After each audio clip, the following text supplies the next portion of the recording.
Okay, good morning, good afternoon, everyone. I'm Mike Christie from the University of Aberystwyth. We just call it Aber because it's easier to say.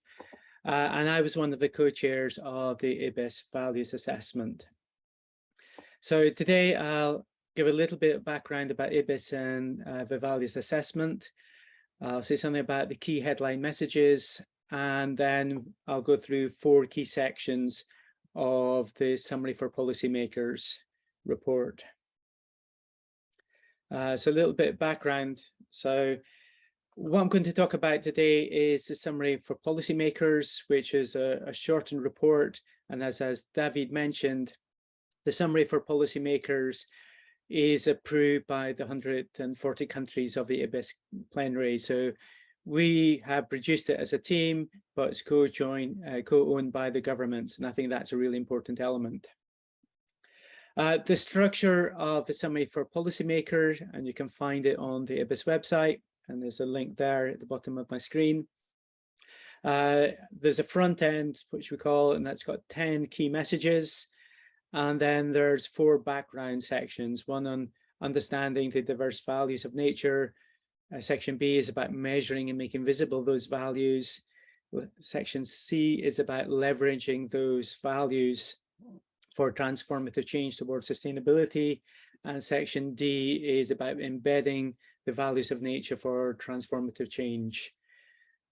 So I'll talk about each of those sections and what's within those sections in this presentation. In addition to the Summary for Policymakers, there's the main report. And the main report is around 800 pages. And in a couple of weeks' time, there'll be another session with the Asian Development Bank where we go through in much more detail each of those chapters. But those chapters feed into the Summary for Policymakers. I won't go into any details today, but those chapters are now available online as well. In terms of the production, again, David mentioned a little bit about this. So there was over 300 people involved in the production of the Values Assessment. It was led by 4 co-chairs, so myself, Una Pascal, Badi Paleva-Liva, and Brigitte Bastide. And in addition to that, there were about 95 experts, and these are nominated by IPBES and their governments. And those experts covered about 47 different countries. So there's a big geographic distribution in terms of the authors. In addition to those experts, there were 200 contributing authors. And these are people, specialists, writing specific sections within the report. So I think an important aspect of the values assessment, it covers a wide range of disciplines, both academic and policymaking disciplines, and there's representation across all the regions of the world. Although we spent 4 years undertaking the assessment, if you add up all the time that the experts contributed towards the report, then there's about 19 years worth of in-kind voluntary contribution. So nobody gets paid for doing it. We do it because we feel it's an important thing to do. In terms of the evidence base, we had a number of searches for evidence, and that identified about 200,000 pieces of evidence, of which about 13,000 were reviewed in detail and contributed towards the findings of the report. And that evidence was a mix of academic evidence, it was a mix of policy evidence, policy documents, and also from Indigenous and local knowledge sources as well. And I think that's one of the key elements. So in terms of the overall headline message, so the way nature is valued in political and economic decisions is a key driver of a global biodiversity crisis. And this is something that Roberta highlighted in her introduction. So much of the decisions we make are based on short-term profit maximization, and it tends to focus on a narrow set of values, so focusing on the market benefits and costs, and it ignores the wider impacts of market consumption on the environment, on the climate, on biodiversity, and that's led to the biodiversity crisis. However, the other thing that we argue in the values assessment is if we can think about all those multiple benefits of nature, and try and incorporate those values into decisions, then we can address the biodiversity crisis and the climate crisis. So I'll elaborate on that message as we go through, but I think it's very much what Roberta was highlighting in her introductory talk. So now I want to go through the 4 key sections of the summary for policymaking. So the first section is, how do people actually value nature? So people have interacted with nature for millennia, and around the world, people connect with nature in different ways, and it depends on their different worldviews, their different knowledge systems, etc. And so the fact that people connect with nature in different ways means there's a large diversity of values of nature and its various contributions to people. And what the values assessment wanted to try and do is capture this whole kind of range of different ways that people connect to nature. So for doing this, we developed a values typology, and it's a very holistic values typology, and it comprises multiple layers. So the first layer we can think about are the worldviews and knowledge systems. So a lot of the way the world works at the moment is based on a narrow, the Western market-based worldview. But there are other worldviews out there. So maybe worldviews of more sustainability, or there may be worldviews of indigenous people, and they kind of link with and think about nature in different ways. And again, in knowledge systems and traditional peoples, then they've developed knowledge systems of nature over millennia.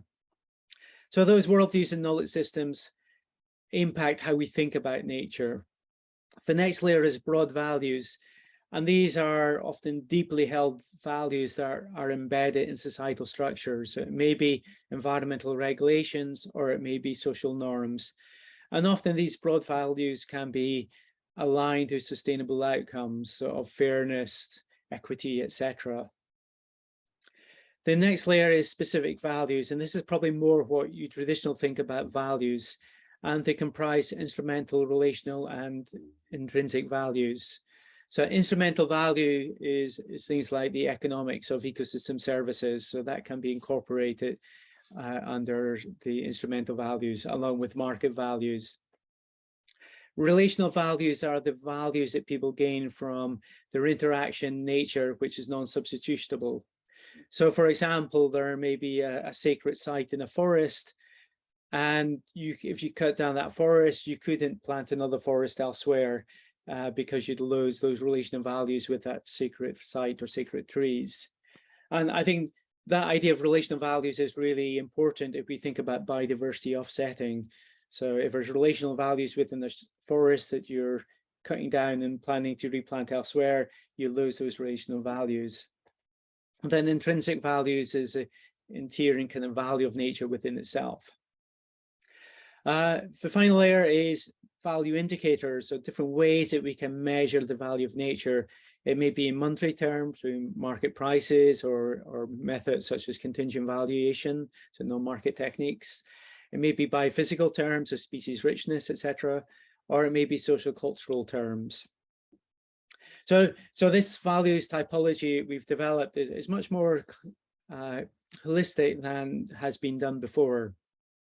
In order to try and understand how people value those different components, we also propose this idea of life value frames. So these are different ways in people interact with nature. So you can think of people living from, living in, living with, and living as nature. And these kind of spotlights help people to identify their interactions with nature. So how does the values typology progress understanding of the values of nature? So first of all, we acknowledge different worldviews and knowledge systems, including those of indigenousness and local peoples.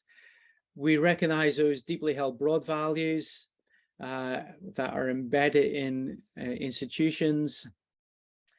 We go beyond those instrumental values to recognize the importance of relational and intrinsic values. And we also recognize that nature may be valued using a range of different indicators, and that potentially causes a challenge. How do you integrate values that are measured in different indicators? And I'll come back to that later on. So we're kind of suggesting that there's much more things we need to think about. So one of the key messages we have is that the economic and political decisions tend to prioritize a narrow set of nature values. And we're suggesting there's a much more broad range of values in their typology. And there's a couple of examples here. So one is most political and economic decisions, they prioritize the market-based instrumental values. So looking at market prices, focusing on profit, focusing on utility maximizing. And so that focus of the way the world currently works is at the expense of those non-market instrumental values, so things like ecosystem services, expense of relational values and intrinsic values. But there may be other focuses which are narrow as well. So some conservation policies, say in Africa, they have prioritized protecting the intrinsic value of nature, and in doing so, remove people from, say, national parks. So that's prioritized the intrinsic values, but excluded the values of people living in those natural areas. So what we suggest is that we need to think about a much wider range of values. Okay, section B of a summary for policy looks at how we measure those values and valuation methods. So there's no shortage of different methods and approaches we can value. So we identified over 50 different methods to assess values. And to try and organize them, we introduced 4 family methods. So it's nature-based valuations, we're taking measurements largely in biophysical terms. There's statement-based methods. So these are things like contingent valuation, choice experiments, or deliberative workshops, etc. And behavior-based is where you absorb people. So it may be things like travel cost method, or it may be participatory mapping. And the 4th family is integrated measures. So these are ways in which you integrate values from different methods. So things like cost-benefit analysis, multi-criteria analysis. So those are the 4 family methods. We also identified that people in, indigenous people in local communities, they have their own way of valuing nature and incorporating in decisions. And although the approaches they use can be placed within our 4 family methods, the way they do it is kind of unique or different from what we might do in Western societies. So we did kind of emphasize the differences there. In terms of where valuation has been undertaken, we can see that most valuation studies have been undertaken in Europe, the US, but also quite a lot in Asia. In terms of habitats, valuation has been undertaken. So it's mostly forests, cultivated land, inland water bodies, coastal areas, etc. In terms of the characteristics of the valuations, in terms of the goals, most have been improving the status of nature or improving quality of life.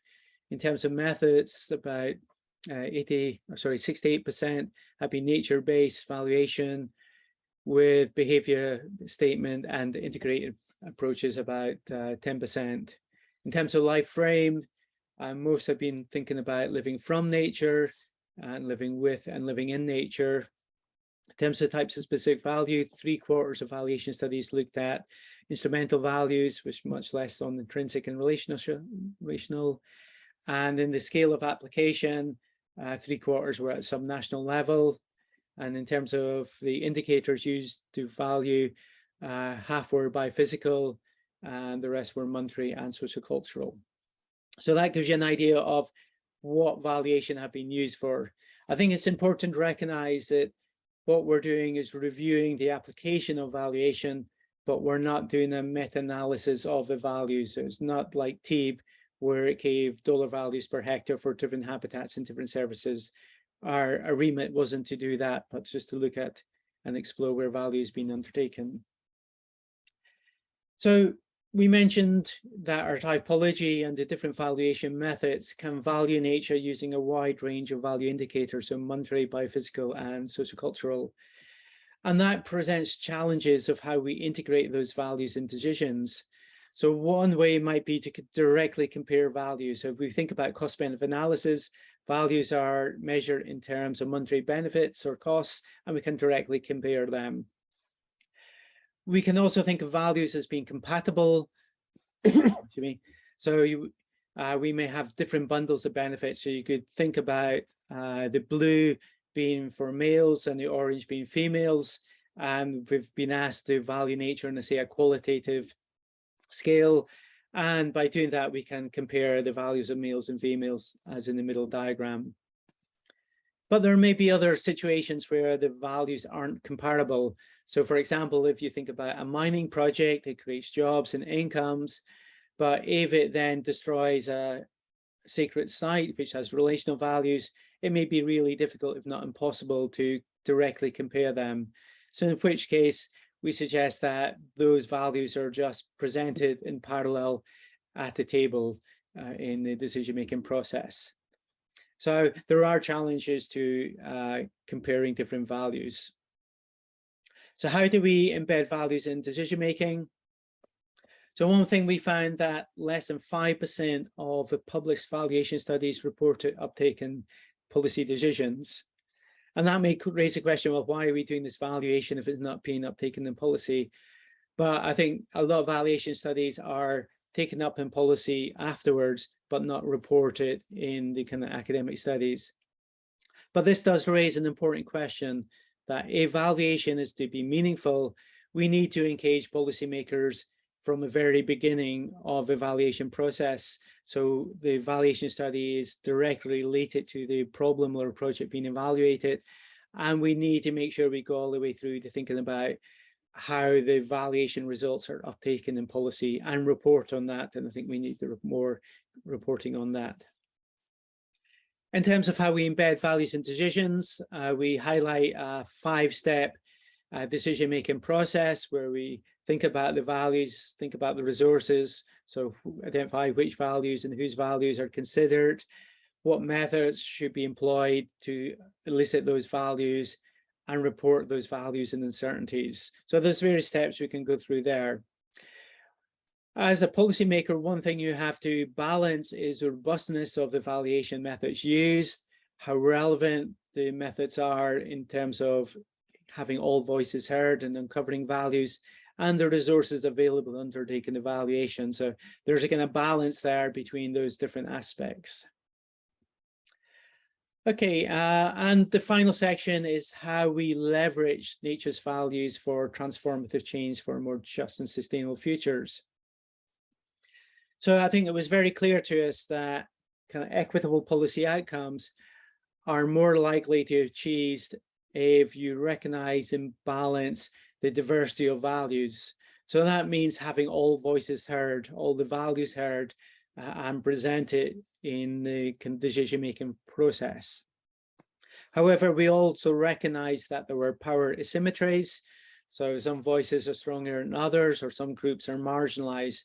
So it's really important that the decision-making protocol allows all those voices to be heard, so trying to mediate some of those power asymmetries, and that will lead to more sustainable outcomes.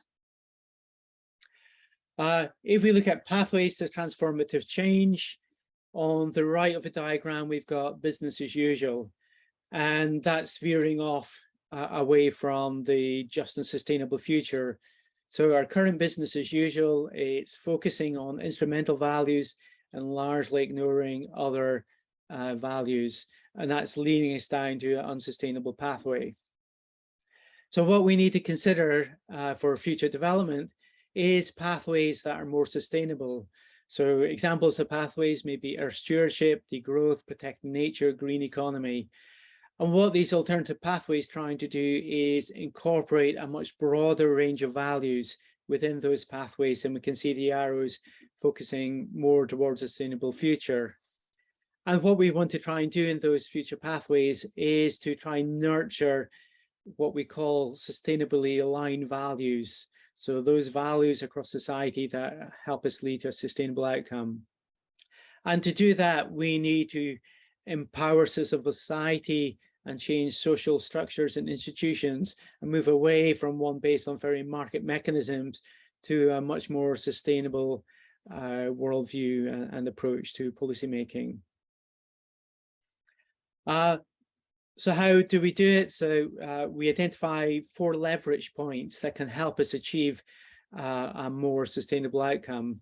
So in the seesaw, as we move to the right and provide deeper leverage points, it tips the balance up to a more sustainable future. So the first step is shallow leverage, is what we're maybe doing just now. So recognizing the values of nature, undertaking valuation. The next step is to then embed those valuations in decisions in a meaningful way. And again, that's happening to a certain extent. Next, we need to reform policy, rights, regulations. So institutes need to really embrace the diverse values of nature. And to a large extent, we are embracing the values of ecosystem services, but maybe not the broader range of values that we identify in evaluation typology. And then the kind of much deeper leverage point is we need to shift societal norms, social goals. So we need to move to pathways away from one based on market-based economies to one which is much more sustainable, and mobilizing those sustainable line values. And as Roberta was mentioned, we need that kind of transformative shift in paradigm about how the world works. How does valuation processes affect policy making cycle? So in this diagram, we show different aspects of a policy making cycle. So from agenda setting, policy formulation, adoption, implementation, and evaluation. And we describe in detail in chapters how valuation can feed into all those different components of a policy making cycle. So again, that's something which hopefully next week we'll be discussing in more detail.